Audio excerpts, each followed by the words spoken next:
안녕하세요, 여러분. 오늘은 역사 속에서 가장 유명한 인물 중 하나인 나폴레옹에 대한 흥미로운 이야기를 들려드리려고 합니다. 바로 나폴레옹의 키에 관한 이야기예요. 19세기 초 스페인 국왕 카를로스 4세는 당대 최고의 화가 자크 루이 다비드에게 나폴레옹의 알프스 횡단 장면을 그려달라고 의뢰했답니다. 다비드의 작품 알프스를 건너는 나폴레옹에서 나폴레옹은 말을 타고 험난한 산을 배경으로 위험 넘치는 모습으로 그려졌어요. 나폴레옹은 이 그림을 매우 마음에 들어 했고 다비드에게 추가로 3점의 그림을 더 의뢰했습니다. 나폴레옹은 자신을 긍정적으로 보이게 하는 이미지 관리에 매우 능숙했어요. 황제 시절에는 언론을 검열했고 유배 중에는 자신의 일대기를 직접 쓰기도 했죠. 하지만 그가 통제할 수 없었던 한 가지 소문이 있었으니 바로 키에 대한 것이었답니다. 이 소문은 그가 살아있는 동안에도 퍼졌고 사후에도 수세기 동안 계속되었어요. 21세기 사람들은 나폴레옹이 왜 중요한 인물인지 잘 모를 수도 있지만 나폴레옹이 키가 작았다는 이야기는 많이들 알고 있죠. 그렇다면 실제로 나폴레옹은 정말 키가 작았을까요? 나폴레옹은 작은 대령이라고 불렸는데 이 별명은 그의 키 때문이 아니라 부하들이 그를 친근하게 부르던 애칭이었답니다. 사실 자크 루이 다비드의 그림을 비롯한 당대 프랑스의 많은 그림들은 나폴레옹이 작지 않았고 오히려 당시 평균 키를 가졌다는 사실을 보여줍니다.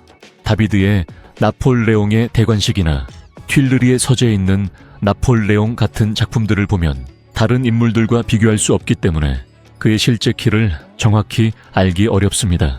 하지만 다비드의 제자인 앙투안 장그로가 그린 자파의 페스트 격리소를 방문한 나폴레옹에서는 나폴레옹이 다른 사람들과 함께 그려져 있는데 이 그림에서 그는 주변 사람들과 비슷한 키를 가지고 있어요. 반면 영국인들은 나폴레옹을 왜소하게 묘사했습니다. 영국 풍자 만화가 제임스 길레이는 리틀 보니라는 캐릭터를 만들어 나폴레옹을 어린아이처럼 그렸습니다. 커다란 부츠에 거대한 모자를 쓴 나폴레옹이 몸집보다 큰 칼을 겨우 뽑으려 애쓰는 모습으로 묘사됐죠.